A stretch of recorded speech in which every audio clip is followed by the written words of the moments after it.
Well, I've started. Enjoy Okay, your class. Are you in Phoenix right now? What's that? Are you in Phoenix right now? I am. It's a glorious mid 115 to 118 every day. I don't, you know, hot is hot. Yes. Last night I left my nieces to come back here. It was about 8 o'clock and it was still 108 degrees. Oh, yeah, it's too much, too much. They say, oh, well, it's dry, but You know what? Houston's miserable. Phoenix is miserable in the summer. Houston, you boil, and here you fry. Yeah, it's been very humid here. Yeah. But today I think it's going to be in the 80s by like around 6 o'clock, which is nice. Yeah. And finally, it's dried out. We've had rain every day, lots of rain.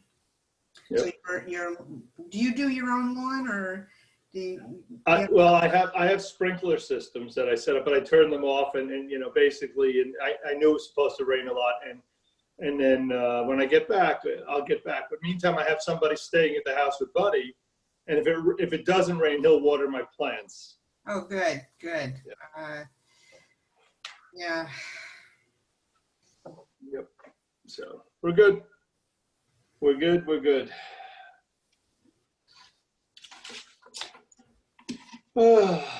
So the rabbi is thinking about doing on Friday nights something parallel, right? Something parallel to what we've been doing. In other words, having a dinner following services on Zoom. Oh, I know we're doing the Ruach service. Yeah, for a couple of weeks. Yeah. On Friday. Right, but sometime in Elul, we may start with a dinner following services as well. Okay, all right, that sounds good. Yeah. Good morning, Carol. Oh, hold on. So who's going to supply the dinner? Yeah, exactly. Good morning, Carol. You're on mute.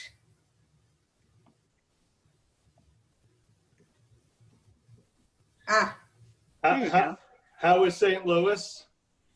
Rainy, but doing okay. Yeah. Yeah.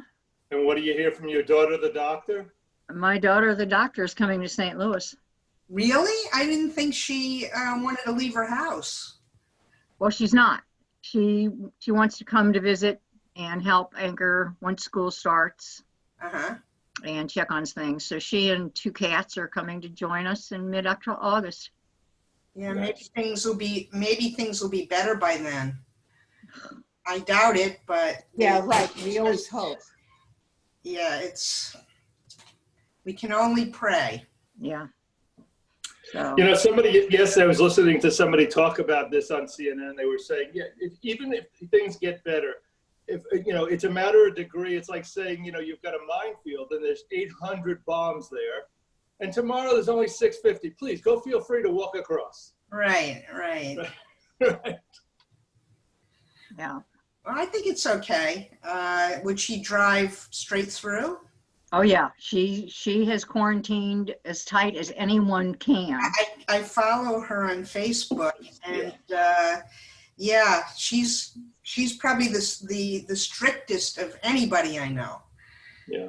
Well, she's following what we're doing here, so that she can come. Well, so that she can stay safe, but also that she can come and be part of our little pod. Yeah, I think that'll be great. She'll be there for high holidays. You know what? Her answer to us right now is we'll see what is needed. If my daughter-in-law has to go back and teach, the boys will be on virtual,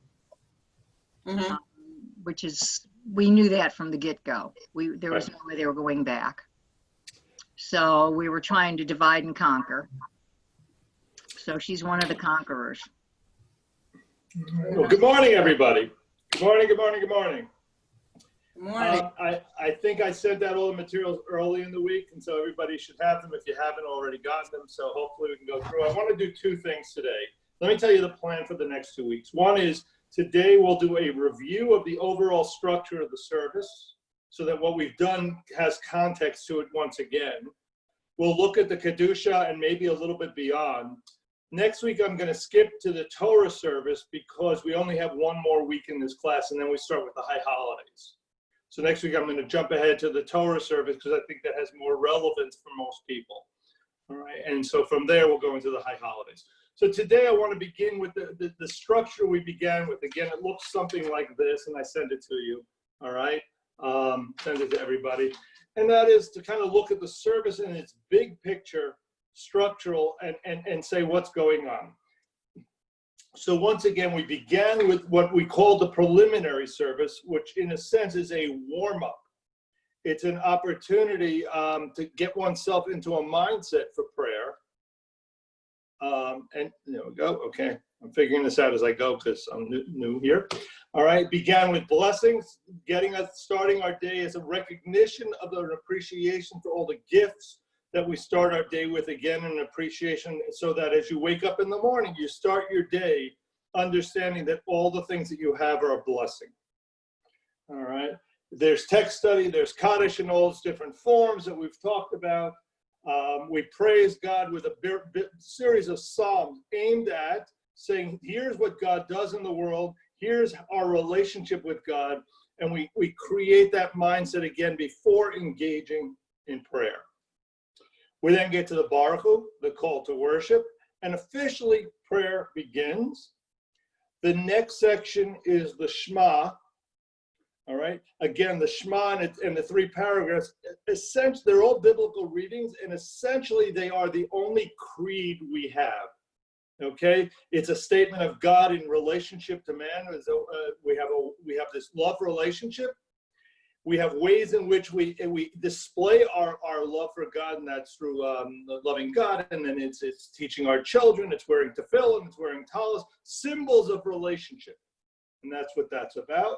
We then get into the Amidah, which is the core of prayer. It's actually the very beginning of prayer as it was started in Talmudic times. The more I read, the more I get a sense of that's where they began, okay? Because everything else was Torah. The Amidah has the 3 blessings of praise, finishes with 3 blessings of thanks, and in between it depends on the day what's going on. Next week we'll look more deeply into the Torah service itself. You have this coronation, Ein Kamocha, and you're declaring God as king. That's what the Torah service is about. We then read texts from God in the traditional understanding. There are aliyot, there's communal blessings as a way of saying we come together as a community and want to know what's going on in each other's lives. Well, as we'll see, there's a haftarah, which at certain points replaced the Torah reading. And then Shabbat and festivals, there was an additional sacrifice in temple days, and so we had an additional Amidah. As I've said many times, the Amidah replaced the sacrifice. You cannot have a service by definition without an Amidah. So that is the overall structure in which we're working. So where we find ourselves today is in the middle of the Amidah. Last week we did 2 paragraphs. We looked at the first paragraph of the Amidah talks about God in history. We referenced the ancestors, Abraham, Isaac, and Jacob, Sarah, Rebecca, Rachel, and Leah. We talked about how it's an identity formation. We relate to those people in a way other people would not. We went into the God, so it's God in history, then God in nature, God's power over the universe, and manifested in many ways, but the ultimate power will be displayed as the text understood it, as God's conquering death. All right, so what does ultimate life look like? So that was the second paragraph. That's where we left ourselves at the end of last week. So those 2 blessings are both blessings of praise, as is the third blessing. So we've looked at God in history, we've looked at God in nature. This blessing, in a sense, the third one, is the centerpiece of the Amidah. This is holiness. All right, it's the ephemeral element of God, that which we can't identify. It's beyond. It's the sublime. It's the mysterious. It's that which we just simply can't understand. And God is holy, whatever that means, and beyond our comprehension. Okay, so that's what this next blessing. That's where we're going with it. Okay, all right, Rosalind, would you read for us the first, where it says Rabbi Judah Halevi gives it says that's reading number 1 there. It's Rabbi Judah Halevi from the Kuzari. Wait, on these sheets? Where it says the rabbi? It's It right should, no, after. it should say reading number blessing. 1, having read. Do you not have that? Hang on. It's page Yes, 2. I'm sorry. I didn't flip to the right page. Okay. And Sorry. Cantor, can someone send me, please, the materials? I didn't get them. Who is this? Michelle, I did not Michelle, get I the sent them materials. to you twice. I sent them to you on Monday, and I just sent them to you an hour ago. I just looked under Cantor. I looked Okay. on my email. Yeah, I must. I maybe just sent now it to- checked it. I All right, just may now have, checked. obviously the address must be wrong. Then I'll be more careful with it next week. I apologize, but I did send it twice. I must have sent it the wrong place. Apologies. And Elise also has it posted in the Facebook, but I know some of you don't have Facebook. All right, thank you, Elise. All right, let's go back. Rosalind, would you read reading number 1? Having read these paragraphs, which enlighten him in the belief that God keeps up a connection with this material world, the worshiper extols and sacrifices him by the declaration that no corporal attitude pertains to him. Okay. So there's no, here is where, in a sense, we haven't necessarily put a body on God in the first 2 blessings, but there's an interaction with humanity that sort of implies an understanding of God in normal relationship to humanity. The 3rd blessing goes beyond that. When it says no corporeal, it's a corporeal attitude. The whole sense of God is an understanding of what God does and is. So many prayers in our Siddur deal with this concept of sanctification, of holiness. You'll listen to the word, you'll hear it over and over. Kaddish, Kiddush, Kedusha, Kiddushin, the marriage ceremony. All 4 have as their root Ka, De, Sh, Kuf, Dalet, Shin. Kedusha, Kaddish, Kedusha, Kiddushin. All of them, it's the same word, just in different structural forms. Often it's translated as holiness. But really what's being implied is its specialness and being set aside for a special purpose. It means unique, distinct. It's what leads us to a higher spiritual end. Ultimately, holiness is God's essence and an undefinable quality. So holiness is whatever God is. When we try to be holy, we try to be God-like. It's indefinable in a sense. Okay? All right. Thank you, Sandra. Good. We got material out there. Good. All right. Ultimately, God is inherently kadosh. So when we say these blessings, we're not making God holy. We're recognizing and announcing God's holiness. It's not we who imply holiness to God. It's an announcement so that others may grasp it. All right? We believe that in addition, as I said before, the halakha, the Jewish law tells us we have an opportunity to emulate God and to strive for Kedusha ourselves. That's the goal. All right. Leviticus 19 tells us, we read the holiness code in Leviticus, and it tells us to be kadosh, and it sets out this whole series of regulations that includes ethics and rituals. And every mitzvah is intended, every commandment is intended to make us holy in some way, to bring us closer to God-like, all right, to bridge the relationship, to bring us closer. We are told in that text on a repeated pattern, you shall be holy, for I, the Lord your God, am holy. It's not something that you get by birth. That's important. There are actions we must take to achieve this status. And that's what the purpose of the mitzvot, as the rabbis designed them, is to achieve a sense of godliness. All right, Carol, it won't, all right, don't worry about it, Elise, we're good. Carol, would you read the second Rabbi Abraham Isaac Kook tells us something about Kedusha here? You need to unmute. The main characteristics of the virtue of man's holiness is that man thereby elevates himself to the point where all his efforts and considerations are not directed toward his own needs, but for the glory of the Master of the universe, for his holiness, for the fulfillment of the Creator's will. As long as man thinks only of perfecting himself, even spiritually, no Kedusha is attained. Okay.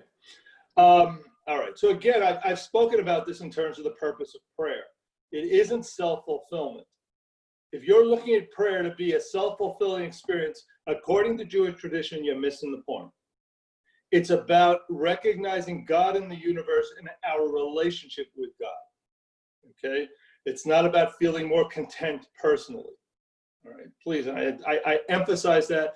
I know others have a different approach, but that's not necessarily traditionally Jewish. Jewish is get myself out of the way. Okay. The other thing I want to note is that in Judaism, holiness is not something relegated to a priest, a rabbi, or cantor. Any Jew can achieve Kedusha through the performance of mitzvot. All right? You don't need rabbis and cantors to do most of what Judaism offers. Ideally, you know, my rabbi said this, and I've tried to live my life in the same mode. My rabbi as a kid. My job as a cantor in the perfect world is to make myself superfluous. Okay? If I can train everyone around me to know what they need to do, I no longer have a role. Now, the odds of achieving that are not great, but that's what we're aiming for. Because anyone can, you don't need, for example, a rabbi to do a wedding or a funeral. All right? You say the right words, you engage in the right actions, and ladies and gentlemen, you are married. And this is played out in camps throughout the world. I don't know how much of it is urban legend, but I've heard the stories of camps where they taught the process. It was one of the things they were learning over the summer with life cycle, and they taught the process of weddings. The kids took, instead of a ring, but doesn't matter, they took the tab from a Coke can and exchanged it and teasingly said the right words and needed a divorce. Okay? Imagine writing that note home to the parents of the kids. Your child is divorced. Congratulations. Okay. So you don't need, it's not holiness that enables this of a certain person that enables this. It is something that is democratic and open to all Jews. Right? We are not priests. All right? You don't come to us for absolution. You turn directly to God. All right, so let's look now at Kedusha, the text of it itself. All right, Lori, would you read for us? Let's the first couple of paragraphs. This is one. It looks like this page. You need to unmute though.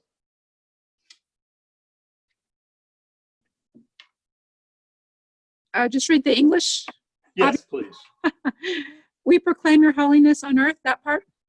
Yes. We proclaim your holiness on earth as it is proclaimed in heaven above. We sing the words of heavenly voices as recorded in your prophet's vision. Keep going. Yes, one more. Go ahead. Holy, holy, holy, Hashem Tzvaot, the grandeur of the world is God's glory. Okay. All right. And then, Jeff, would you finish up the page throughout?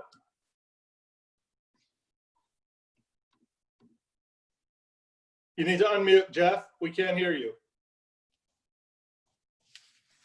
Yeah, good. Throughout your universe, reveal yourself, our sovereign, and reign over us, for we await you.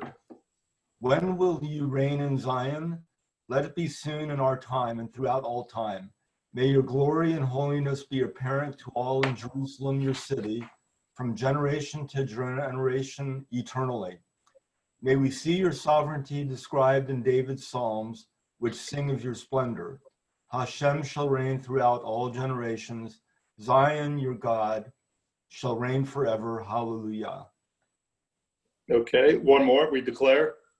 We declare your greatness through all generations. Hallow your holiness to all eternity.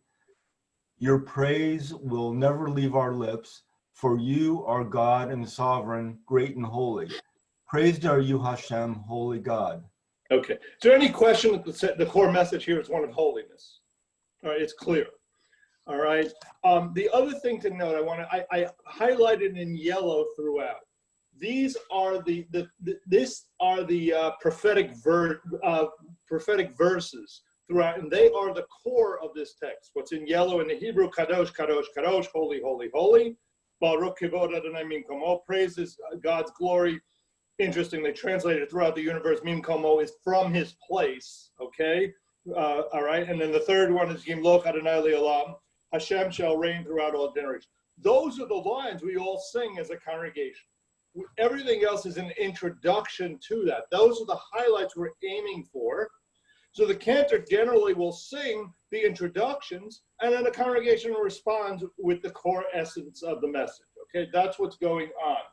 And the parts that are added to those three verses really didn't come about until the 2nd century of the Common Era. All right, they're just biblical verses, and then around them got created texts to introduce them. This opening verse at the top, Nikadesh Chimcha Ba'olam, all right, and Na'aritzacha are in the Musaf Amidah, that's the parallel, all right, are invitations to the community to say Kedusha. All right, look again. We proclaim Nikadesh. We proclaim, we sanctify the holiness of your name in the world. And I'm doing my own translations, I apologize. As your name is sanctified in the heavens above. All right, as it is written by the hand of your prophet, they call to one another and they say, and what do they say? Then they highlight the verse from the Bible, holy, holy, holy. So that is an invitation. A couple things to note in there. Number one, there's a phrase here, Bishmei Marom. This is a very biblical, and we use it in the Siddur form a lot, where you say the same word twice. Bishmei is heavens of, Bishmei, the heights of the heights. Just the way we will say King of Kings, in a way to say this is above the normal level of kingship. This is above the normal level of the heavens. Like, there are tiers. Like, there may be there's angels in heaven, and sitting above them is God. It's really a message of emphasis. You find this a lot, okay, where one word is used twice and to emphasize it. It's a superlative. What you have here in the words of Isaiah is prophetic vision in the temple in Jerusalem. In the midst of prayer, Isaiah has a vision where he is surrounded by angels. They're moving their wings and they are singing, Kadosh, Kadosh, Kadosh, holy, holy, holy. As I said, not only is God above and beyond mankind, but even the angels in heaven proclaim to God to be above and beyond their world as well. Now, it's really hard for us to comprehend such a mystical kind of vision. At the same time, mystery fills our lives. We don't understand everything that's going on. The more those who study physics understand, every time they come to an understanding on something, they realize there's a level beyond which they still don't understand. Each discovery leads to 3 more questions. Right? There's always a new element of something. There's just a lot that we will never know, and that's the feeling, that sense of mystery of life that the Kedusha is trying to convey. I must tell you, sometimes when you demystify things, it's frustrating. The more and more I understand the Hebrew, and it's in my own comfortable language per se, the mystery somewhat goes away. As I gain new insights into things, I do gain more questions, but some of the mystery disappears, and I'm frustrated by that. I want to maintain that sense of mystery, okay? A couple other interesting notes here. When Israel was under Byzantine Christian rule, so we're talking about 500, 600 times, it's Eastern Rome, because by that point, Rome had divided into 2 different worlds. Byzantine Christian time, the Kedusha was allowed to be said, even though the Shema was not. The Shema, because they were saying God is one, was perceived to be a denial of the Trinity. But Kedusha, because it says Kadosh, Kadosh, Kadosh 3 times, was seen to be an affirmation of the Trinity. And so Kedusha was very well accepted. They were perfectly fine. Go say that all you want. All right? Anything that plays to 3s plays to their message. It's one of the reasons why, by the way, that it's come into often very much a habit in congregations. I learned this early in my career. We finish Aleinu, Ushemo, Ushemo, Ushemo, Echad. How many times is God's name mentioned? 3. So what have Jews done? They added a 4th. Ushemo, Echad. Okay, we add a 4th to make sure we're not conveying that it's a Trinity. I don't even know what you call that. Okay. All right, but there's been a way of using music to convey messages. The other interesting thing to note here is the biblical forms, they played with sounds and repetition of sounds. So if you look at the very top line on this page, I highlighted in red, Nikadesh et Shimcha ba'olam, Kishem, Shemak, Tishim oto bishmei marom. You have the Shin Mem in 4 different places in the verse. It was another, poetry in the Bible is not rhyming. You know, today's, rapping wouldn't work in the Bible. This is their poetic form. They'll use the same structure of a word over and over, even though, by the way, it means 3 different things. Shimcha and Shem are both name. Shemak is that we declare the holiness. Bishmei is part of the word Shamayim, heavens. It's not the same meaning, but the sound repeats very deliberately. All right, we then go to the second verse. All right, just an interpretation to share with you. You'll hear a number of us when we do this verse. I often will do, Az b'kol Rosh Gadol. I'll get louder. Rosh Gadol is a great noise. Adir v'chazak, strong and mighty. And so you declare those in loud voices. So we play with the interpretation of what's being said through the way in which we sing. All right. This second verse, Baruch Kivod Adonai Mimkomo, is taken from Ezekiel. First one was from Isaiah. Here we get to Ezekiel, who I'm still convinced either had some major form of schizophrenia or was taking severe drugs. His visions were quite elaborate. Okay, quite elaborate. These are words that he heard carried by rushing winds and spoken by the heavenly host. Baruch, blessed is the kavod of Adonai from his place. All right. We translate it as glory, but we really don't know what kavod is. I'm going to give you a couple translations, but again, that tells you we don't know. When there's multiple answers, it means it's open for drash. It's open for interpretation. Abraham Joshua Heschel identifies kavod with God's goodness because in Exodus, in chapter 33, it says, he, Moses, said, oh, let me behold your kavod. And God answers him, I will make all my goodness pass before you. So he's equating kavod with God's goodness. All right, that's one interpretation. However, the Hebrew word for glory, kavod, if you know the Hebrew, it's the same word, the same root as kaved, heavy. Right? And this implies God's heaviness, his weight, his weightiness, his importance, the very essence and power and ubiquitousness, the presence of God in human life. Okay? So even so, it's not God's might alone, not God's power alone that we proclaim, because power itself is morally neutral. It can be used for brutal ends, but rather it's the moral power, the moral character of God's power that we're acknowledging. And so you can take those two concepts together and say, what is the meaning of kavod? They're complementary. What we're praising is God's power and goodness. All right, which in a sense can be understood as glory. But no one word actually captures what's going on here. It's a conglomerate of the 3 ideas in a sense. Okay?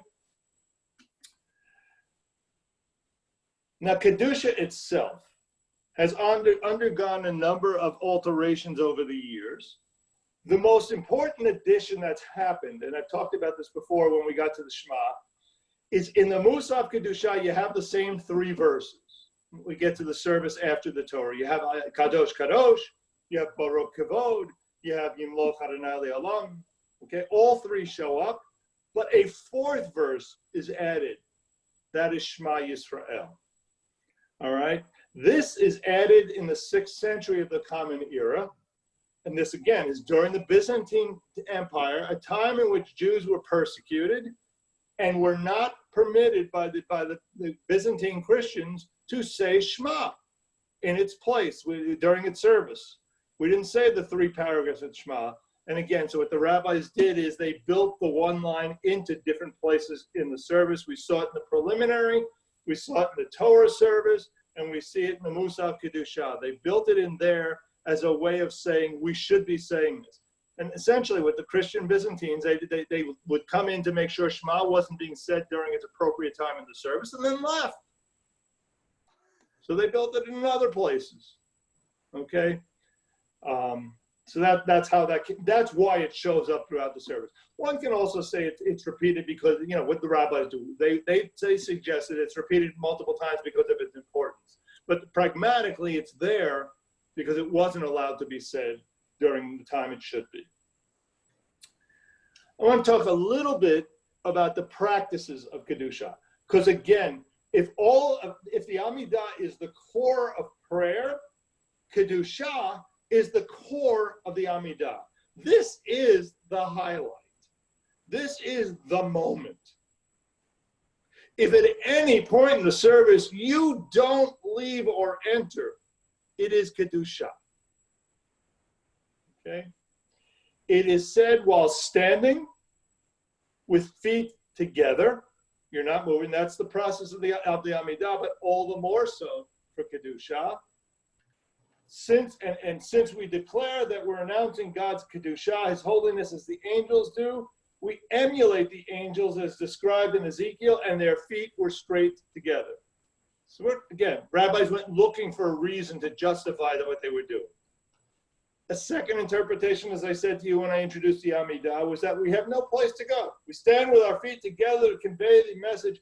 This is our core mentality at this point. We have no place to go, nothing that could interrupt short of a life-threatening event. All of our thoughts and desires at this point are focused on God. All interruptions are to be avoided. A couple other things to note. If you've already prayed earlier, I will tell you, Brit Shalom, we often have somebody from an Orthodox synagogue will come. They will not join our congregation in prayer. They will often have prayed at home and then come there to celebrate with us without praying. Okay? It's a sort of way for them to find a blend of how do I find my place here. Okay? However, when you get to the Kedusha, you have to participate. So even if you prayed before the Kedusha, you have to join in. If you've already finished your private recitation, if you haven't, you're davening, and you'll hear the rabbi and I say oftentimes, please feel free to continue your personal davening as we repeat the Amidah. If you're still not finished when we get to the Kedusha, you need to stop what you're doing, focus on the Kedusha, don't say anything, but focus on it, and then go back to finishing. The message here is that Kedusha really has its own element of holiness that goes above and beyond everything else. No one should ever enter or leave the sanctuary. That's what I said before. Other notes. When we say Kadosh, Kadosh, Kadosh, we all chant Kadosh, Kadosh, Kadosh, right? The tradition is to look upward and to rise on our toes. I remember learning this when I was in 7th grade. Towards the heavens. We rise with each word 3 times, as if the wings, I described to you the wings of the angels flapping, okay? They're lifting us up on our feet. All right, in a sense, the air is lifting us up. We're reaching out to God. Again, if you don't do this, will the world collapse and you fall into the middle? No, you're not going to. It's not going to happen. It's a symbolic action aimed at creating a mindset. All right? Support for this practice can be found in Sefer Hechalot, and that's reading number 3. Okay, let's see. I'm looking for somebody I can see who's on. I'm looking for a picture. All right.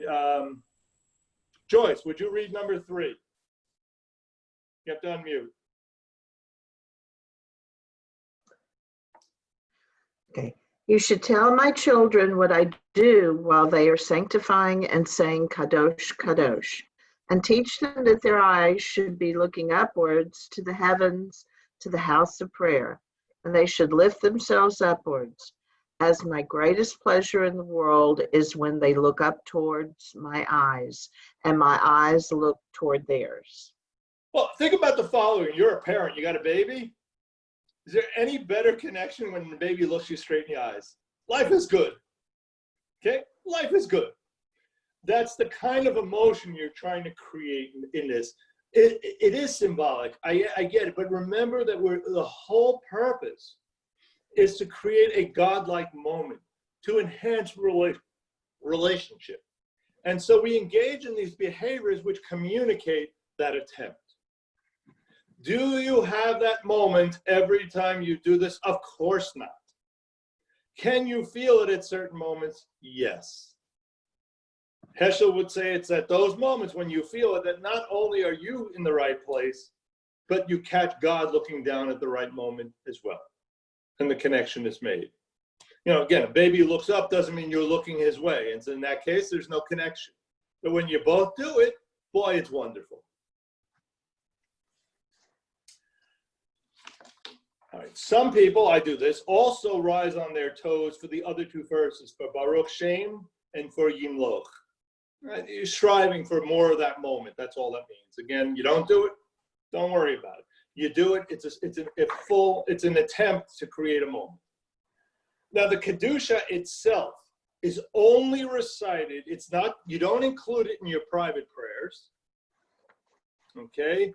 Instead, there's a paragraph that repeats. There's a paragraph, there's one line. It says, Ata kadosh v'shimcha kadosh. You are holy and your name is holy.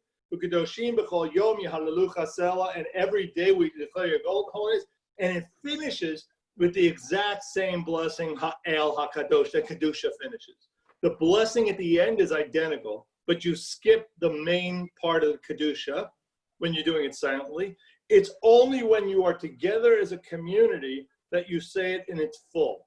So in the repetition, you say the full thing. In the silent, you do a very abbreviated form. Okay? The Gemara teaches, this is from Gemara, meaning the later, the Talmud, the work of the Amoraim, teaches, and this is reading number 4. All right. Okay. Okay. So Rona, would you read reading number 4, the Brachot 21b?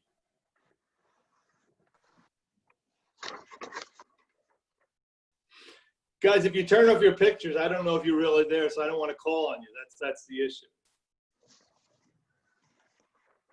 I don't want to embarrass anybody. Rona, we can't hear you. You're muted. Rona, you're muted. So I just signed in and I'm just opening up the handout, so I don't know where you are yet. Okay. All right. Somebody else, I'll come back. Someone want to read? All right. Rosalind, would you read? You need to. Yes. Yeah. Unmute. You have it? Okay. Now can you hear me? Yes, can hear you now. Okay, thank you. So said Rav Ada Bar Ahava. From where do we know that one praying by oneself does not say Kedusha? Because it says, I will be sanctified among the children of Yisrael. Every Devar Shepe Kedusha, matter of holiness, requires 10. Right. 10 is a minion. It is a minion, right. Okay. Keep going. The next one, another Gemara. Oh, the next one. How is this derived? Rabbi Ahaya taught, we draw an analogy between two occurrences of the word. It is written here, I will be sanctified among the children of Yisrael. And it is written elsewhere in Bamidbar 16:21, separate yourselves from among this congregation. Then we draw an analogy between two occurrences of the word congregation. It is written elsewhere.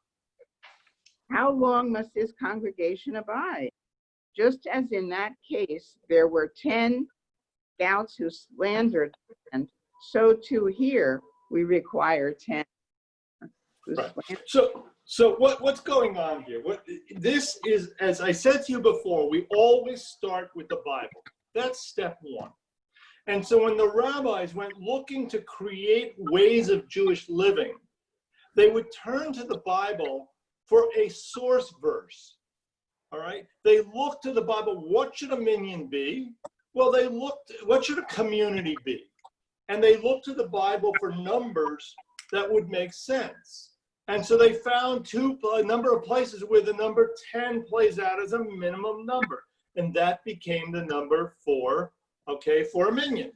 When they looked for a place where it talks about coming together and doing the Kedusha, it says, I will be sanctified. How do you sanctify God? Among. The key fact was among the children of Israel. Well, so what are you looking for? You're going to look for something. Why not 6? Why not 7? Because I have no reference point on 6 or 7. 10 seems to be the number. Does that mean that's exactly what God meant in those verses? Of course not. We have no idea.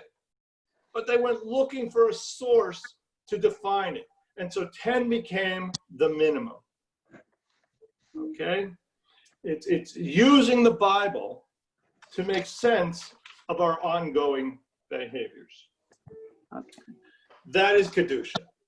We have the sense of the ephemeral. We have the sense of rising up as much as we can possibly get to reaching out to God above the heavens, as even the angels do.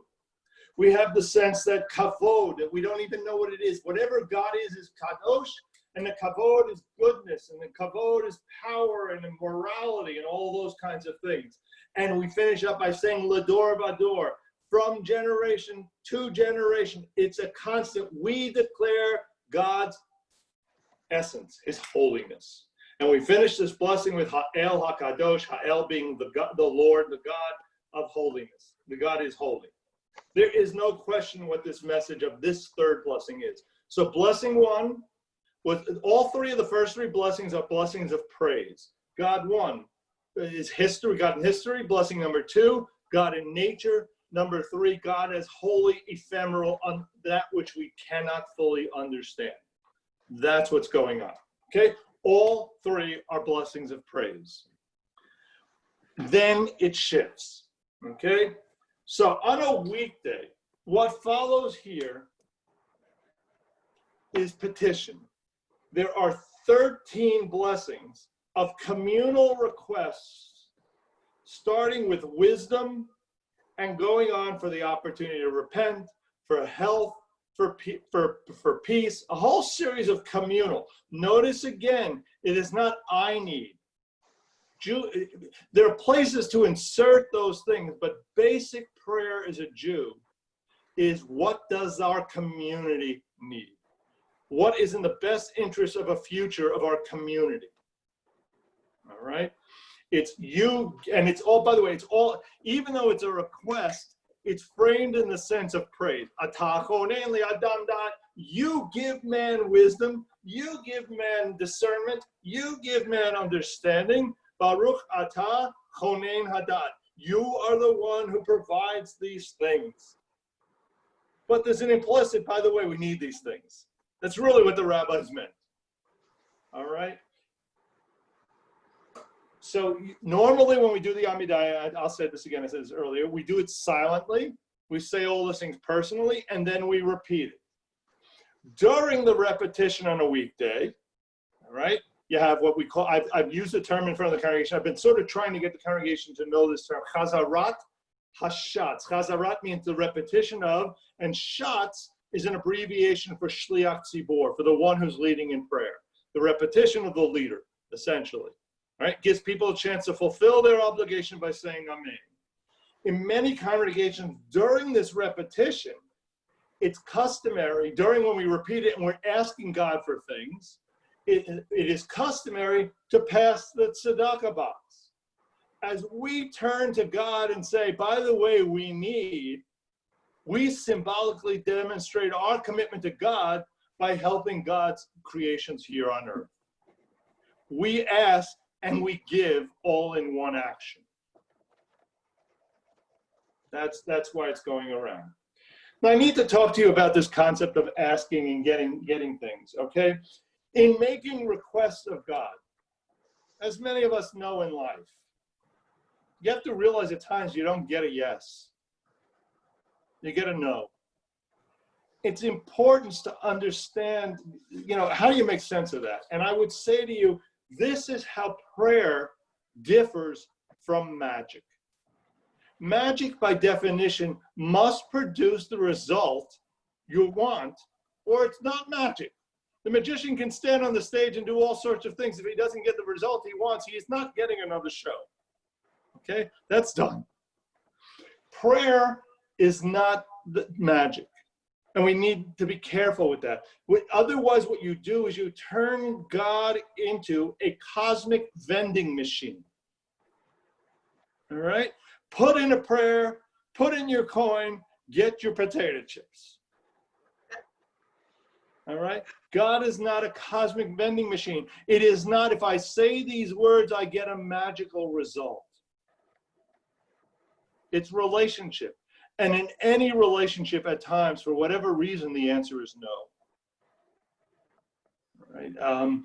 I've mentioned this before. We talked about this in one, I think it was in God and Evil, when we talked about that. There are times in which we don't understand how it comes. And at death, we'd say God is Dayan HaEmet, the true judge. That's the blessing at the moment of death, because simply we don't understand. But we cannot turn God into a cosmic vending machine. If we do, we've reversed roles. Instead of being here to praise God, God is here to please us. And that is a non-Jewish message. Okay. Briefly, I'll finish up here. The Shabbat Amidah has none of these requests. Instead of 13 blessings of requests, the Bakashot, the Shabbat Amidah is shorter, and it has one blessing that recognizes the day, Mikadesh HaShabbat, who sanctifies the Shabbat. So on a weekday, you have 3 blessings of praise. At the end, there's 3 blessings of thanks. And in between are 13 blessings of requests. On Shabbat, you have 3 blessings of praise. At the end are 3 blessings of thanks. And in between, 1 blessing. So there's only 7 blessings on Shabbat. All right, it's obviously much shorter. Okay, the rabbis ruled that on Shabbat, it's out of the feeling, okay, of the day to turn to God and make requests. By the way, the Misha Berach, when we say a Misha Berach for someone who's ill, it does not ask God to cure them. That is not the message. It is we kind of do it again in a backwards way. We say, gee, we hope it's God's will that they'll recover. There's never a request to say, God, change what you're thinking. Change what you're doing. We hope this is what you're thinking. It's kind of the message. There is no request really directly stated. Okay? And that's so on Shabbat, we try to avoid requests as much as we can.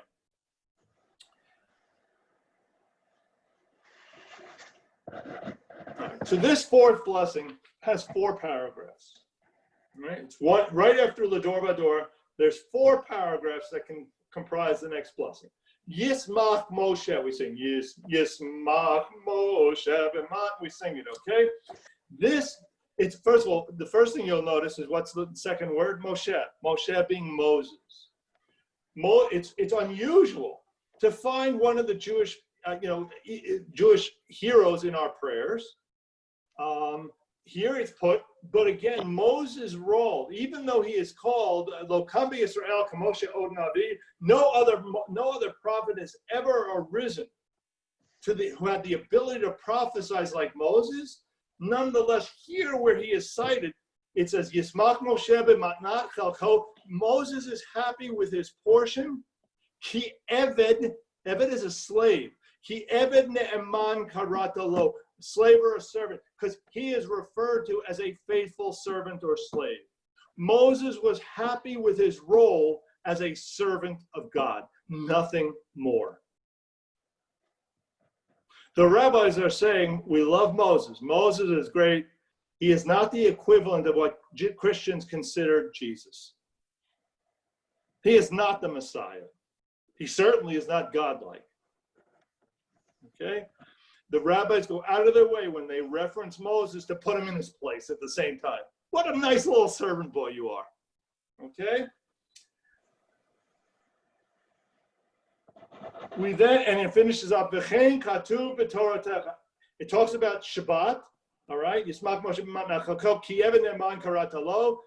He has his crown on his head. He's up on Sinai, and he brings down the 2 tablets on which it is written.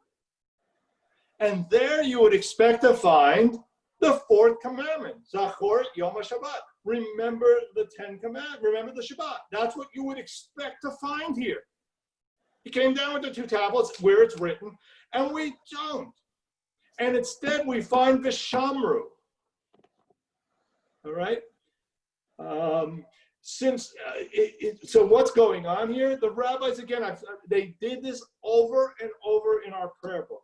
What was happening, the Christians, the Karaites, those who were so focused, they wanted nothing to do with the other commandments other than the 10, would emphasize the 10 commandments to such a point that the rabbis responded by saying, no, there's 613. Let's not go out of our way to emphasize 10 out of 613. And so they got rid of it, of this 4th commandment, in terms of in the prayer book. They didn't get rid of Shabbat. They emphasize a different text. There's 10 different texts in the Bible that emphasize Shabbat, and they picked Vishamru instead. And by the way, on Friday night, you also find, I love this fact, surrounding the Amidah, you have 2 of those 10. We do Vishamru after the Amidah. Before the Amidah, we have Vayechulu, a biblical verse about the 6th day of creation and then the 7th day. All right, God rests. So we surround the Amidah on Friday night with 2 texts from the Bible about Shabbat. On Saturday morning, we just put it right into the Amidah with Vishamru. But it's there in a sense because we wanted to replace Zachor Yom HaShabbat, the 4th commandment, to emphasize as much as the 10 commandments are core to the way we live, so are the other 603. We're also told within Vishamru that Shabbat is an ot hi liolam, that it is an eternal sign. Okay. Why this is, it's an eternal sign of the covenant of the relationship between God and Israel. Why I'm emphasizing this is you may have noticed, and our kids, unless they go to religious school, never see tefillin. Why not? Because on Shabbat, we don't wear tefillin. Okay? It's only on weekdays, and they rarely go to shul on weekdays. So they don't know from tefillin. So why on Shabbat are we not wearing tefillin? Because tefillin are also referred to as an oath. We need a symbol of this covenantal relationship. 6 days a week we use tefillin, but if Shabbat fulfills that role, we don't need tefillin. Shabbat replaces the tefillin. Ot hi leolam, it's an eternal sign.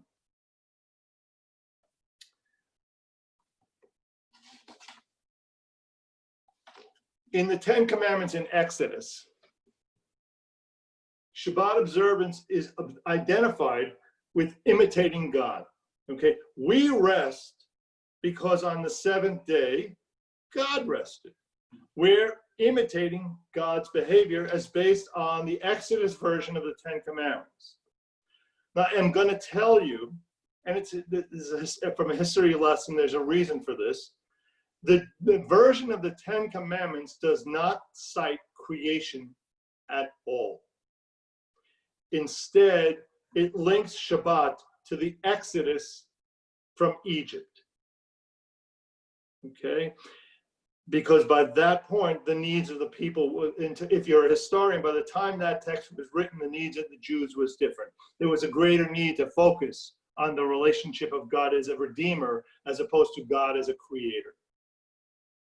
And so by the time the text of Deuteronomy was written, there are several changes. It doesn't change this in the message, observe, or it says, in one case it says Zachor, remember, the other says observe, Shamor. The message is not different. The reason for the behaviors that are given are different. So in turn, my printout of your handout, hold on one second, I just want to make sure that has a blank. I apologize. I'm not sure. I don't know the answer. Okay. All right. So that's the first paragraph. The second paragraph. Okay. It also says, Beni uvein bnei Yisrael, between me and the children of Israel. And this is God speaking. Rabbi Yochanan in the Talmud taught that this phrase, between me and the children of Israel, is what's meant to indicate that there's a special nature of Shabbat among all the commandments. Shabbat stands out. I apologize. I don't know that. Yeah, I think the last page may have been blank. I apologize for that. I may have just had an extra page. Yes. Okay. And it was all right. So that Shabbat stands out from the other commandments. God gave all of the other mitzvot, this is Rabbi Yochanan, publicly, to Israel publicly, but Shabbat was given to Israel, according to the Talmud, between me and the children of Israel alone. That's, again, we have this phrase, and Rabbi Yochanan is trying to make sense of it. So this was a specifically Jewish behavior. It was, as opposed to all the other commandments which are presented to the world, this commandment in particular, Shabbat, is a Jewish behavior. And what we take for granted today, a weekend, a day off, time off, in the Roman and the Greek world was absolutely looked down upon. Because in the Greek world, you either work, in Roman world, you either work 7 days a week, because that's what people did, or you were part of the elite and you never worked. They called us lazy. They called us slackers. What do you mean you take off a day a week? Now, Christianity came along and brought the concept, because Christianity was a Jewish sect at its initial stage. And so they bought it, and it became part of the Roman world over time. And we ended up with 2 days off in a week. If you go to Israel, you still only get 1 day. You get Saturday. Everybody's back in school on Sunday. And that's the nature of the beast.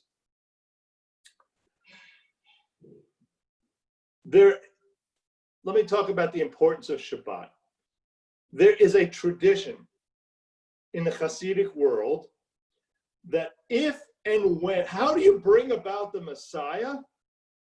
If there were 1 or 2 consecutive Shabbatot in which all Jews observe Shabbat, there's your magic. That's your magic way of bringing about the Messiah.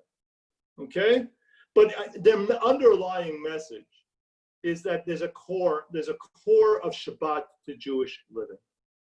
In a sense, if you were to say, when we say somebody is observant, we'll say they're Shomrei Shabbat. In a sense, without that element, everything else is simply, it's nice, it's wonderful, but this is the identifier. When you observe Shabbat, the assumption is you're observing the other things as well. Shabbat has been a guardian of Israel. Imagine how miserable life is in the Middle Ages. Imagine how miserable, you see it in Fiddler on the Roof. They're working 16-hour days. They come home to the worlds of nothingness. But they take 1 day a week and set it aside, and no matter what their lives are, somehow seek to make that day special. They would eat less during the rest of the week so they could have full meals on Shabbat. They seek a moment in time to give reference point to their lives. The best example of that is in this COVID world in which we're in. Somebody here the other day said to me, it's like the movie Groundhog Day. Every day is the same. We're like reliving the same thing every day. And in such a world where you can set 1 day aside, it becomes incredibly important. And it gives power when the community comes together on that day. All right? And so Achad Ha'am in the early 1900s said more than Israel has kept the Shabbat, Shabbat has kept Israel. It kept us united. It kept us together.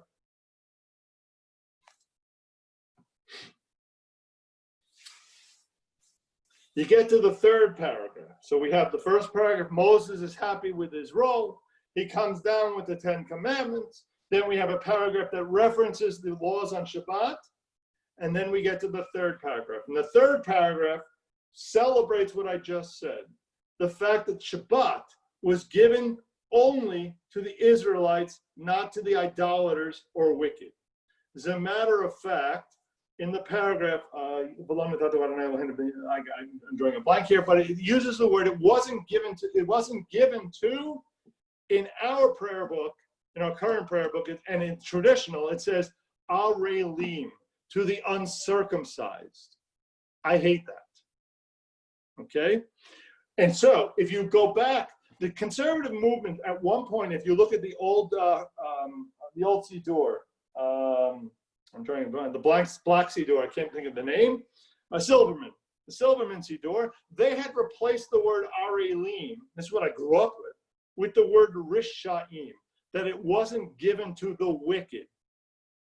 And so when I repeat the Amidah, I have stuck with the word, even though in front of me and in front of everybody in the congregation it says, it's not given to the Arelim, the uncircumcised, I continue with the Rishaim, because there's an implication that to be uncircumcised is to be evil. And I'm not buying that. One can be in relationship with God. Now, is it to be a Jew? Yes. To be righteous? No. All right? So I have stuck with the Rishaim. Okay? But there still is a difference from a Jewish lens. Other cultures may have a day of rest. We have Shabbat. Whoever wrote this prayer, when they wrote it, knew that Christians observe a day of rest.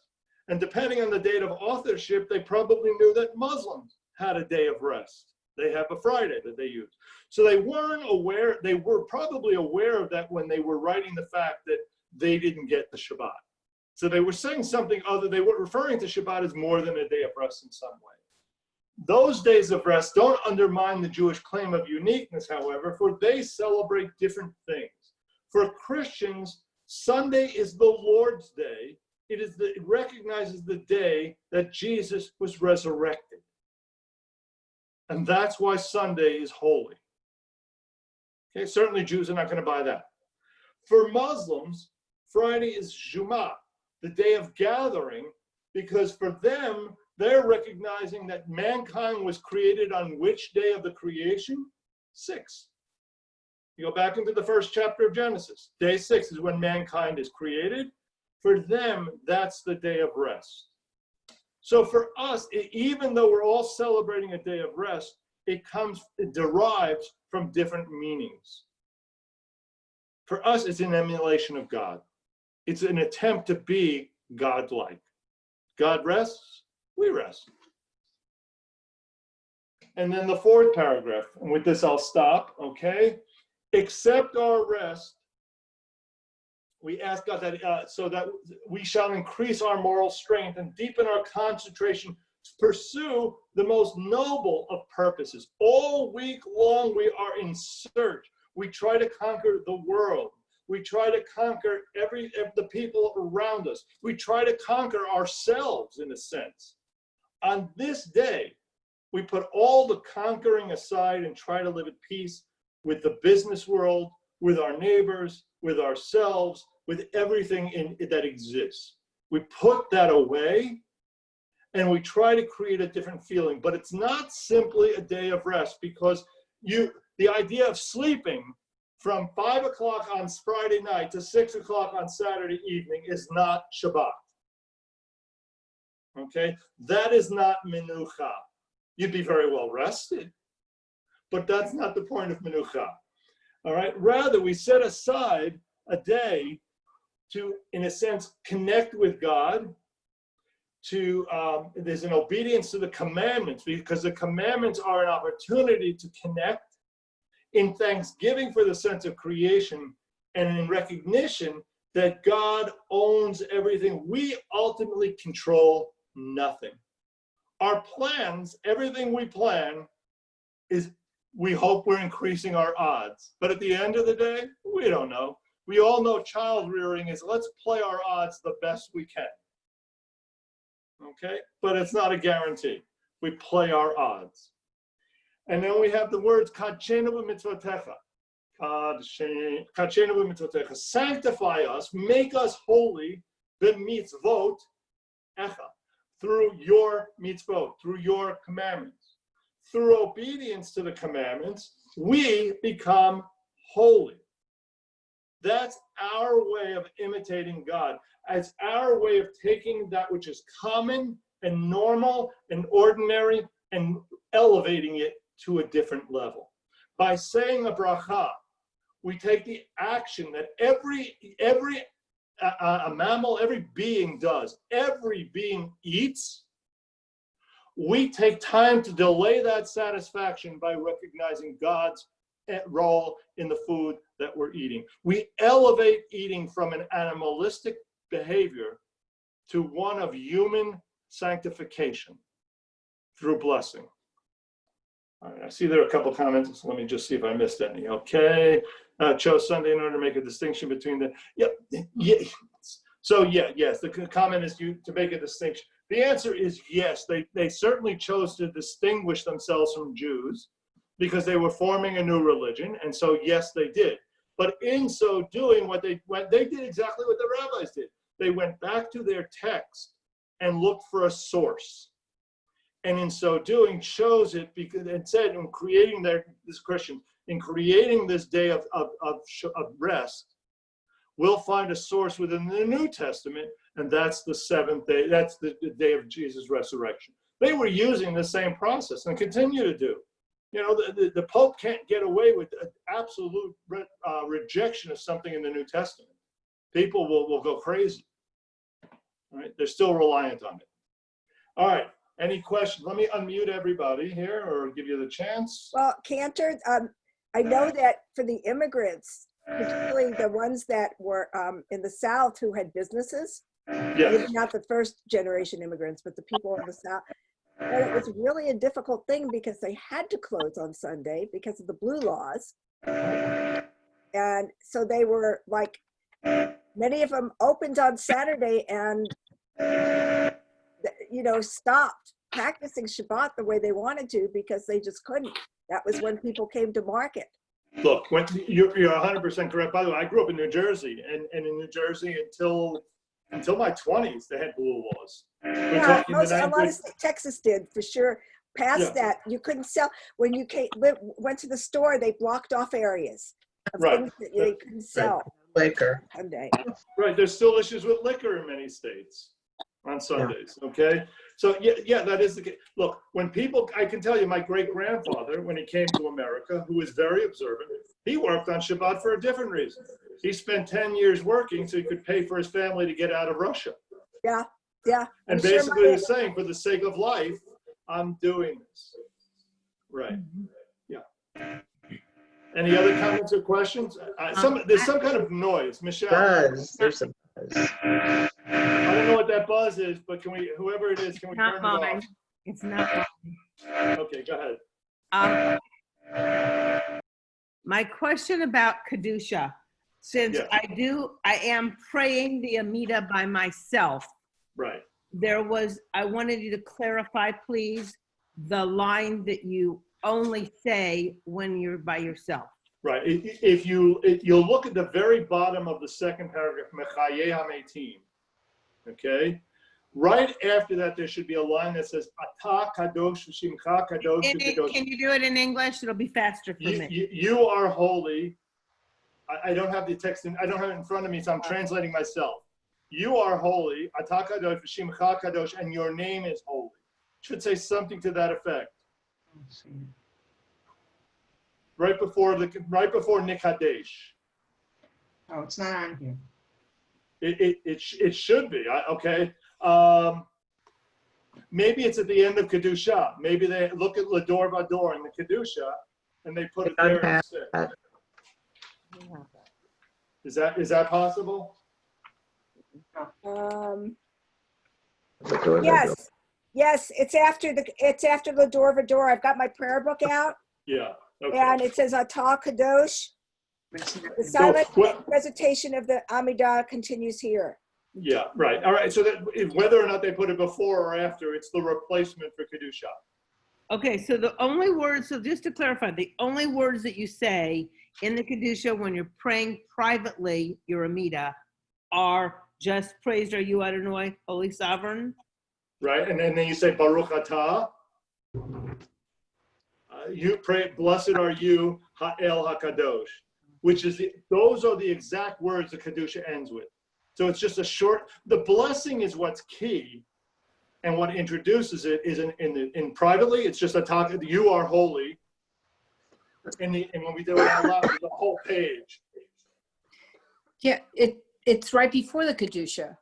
It depends on the Siddur. Some have it before, Okay. and some have it after. On this So one. when you're playing privately, you don't rise on your toes and say Kadosh, Kadosh, Kadosh. Is that right? Correct. That's correct. Yeah. So in our prayer book, or at least this is the older version of our prayer book, that's one page, basically. Kedusha is right. Kedusha is a page, right? And then you on the next page you have that word you just Atah Okay. Kadosh. So right. So they, look, one replaces the other. It doesn't matter which sequence they're in. So it's either before or after. It's a Right. replacement for the other. But it's one sentence, and would you repeat, Sarah, or whoever said it? What's the one sentence you pray? Holy are you and holy is your name. Holy are those who praise you each day. And then the Baruch. Baruch Atah.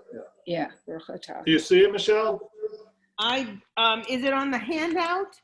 No, it's not. It's not. But I'm looking at a different prayer book that has Right. Hold the book up. Hold the book up for me to see. It's the Yes, I see it.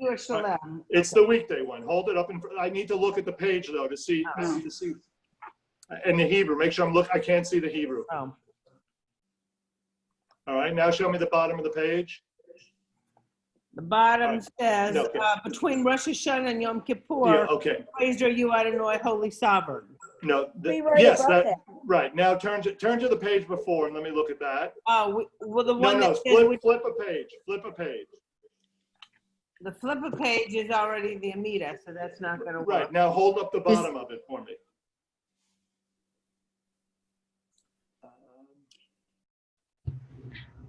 It is in the Amida. Yeah, look at the bottom there. Yeah, I'm at the old one on the weekday service. Rhoda, don't it's in the confuse us. Amida. Got it.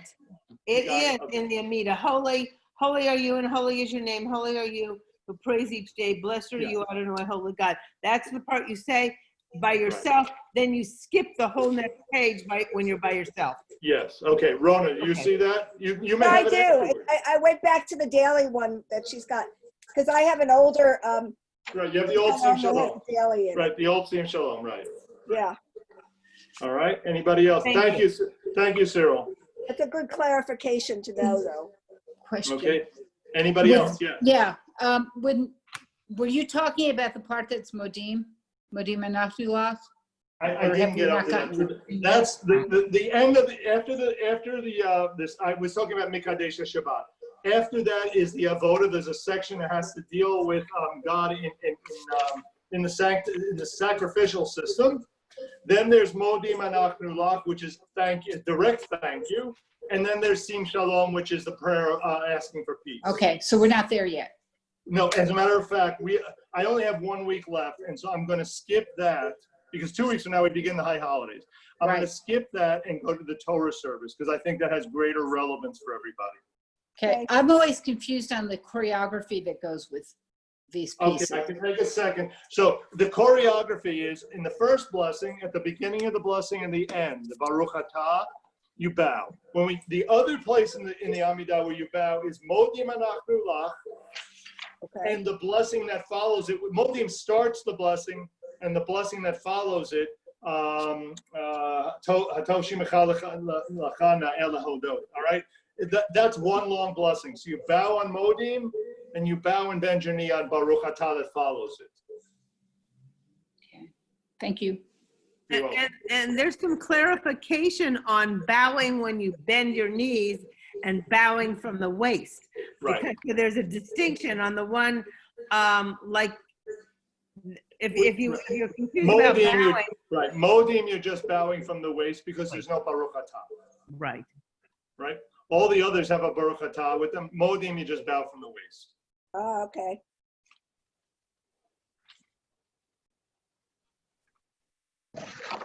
You know, as I taught this class, it's brought back many memories as to where I learned certain things. I learned that in 7th grade from my 7th grade teacher. There are sections of this, I've learned things from Rabbi Potok when I studied with him. For me, it's been a journey into my history because I remember, oh yeah, that's what he said. Oh yeah, that's what he said. Oh yeah, that's what he said. Or she in the case, as the case would be. It's been a journey through my own history. And Cantor, isn't it also true that when you're doing the Aleinu, you're also just bowing from your waist, even though the English translation says we bend the knees? No, no, you know, no. You bend and bow? So, yeah, you bend your knee and you bow. What you don't do, okay, on the high holidays, you go down on your knees for Aleinu. You don't go down, let me finish, but you don't take the third step. The third step is to fall on one's face. You know, Flim al Panehem, and they fell on their faces. It says this in the high holiday. That you do in the Avoda service, where you literally put your face to the ground. In Aleinu, you don't do the third step. You bend the knee and bow, you get down on your knees, but you don't get where your face is all the way to the ground. You know, Flim al Panehem. That's only in the Avoda service. Okay? That always greatly moved me when you see the process and being helped up. Yeah, and again, why are they being helped up? Because traditionally, I said this, when you do the Amidah, from the moment you start the repetition until the end, no matter what is going on, sermons, anything else, you're not allowed to move your feet. You're the leader. I told you, I stood while the rabbi gave a sermon in Dallas. I would stand there because I couldn't move. Okay? If you're not allowed to move your feet and you hop to turn around and face the ark, you keep your feet together to face it, try getting up without moving your legs. You're separating your feet. Right. It's almost impossible. And so people come up to help you up so you can keep your feet together. It's very pragmatic. I have trouble getting up even if my feet are moving. Well, that's just because we're not 25 anymore. Yeah. Right. Yeah. You know, and getting out of bed is a challenge every day. Yes. All right. Anything else? All right. So next week we will do the Torah service. And then the following week, we'll start with the high holidays. Okay. All right. Have a wonderful week, everybody. It's been a pleasure. Thank you. Enjoy. Thank you. Bye. Bye-bye. Thank you.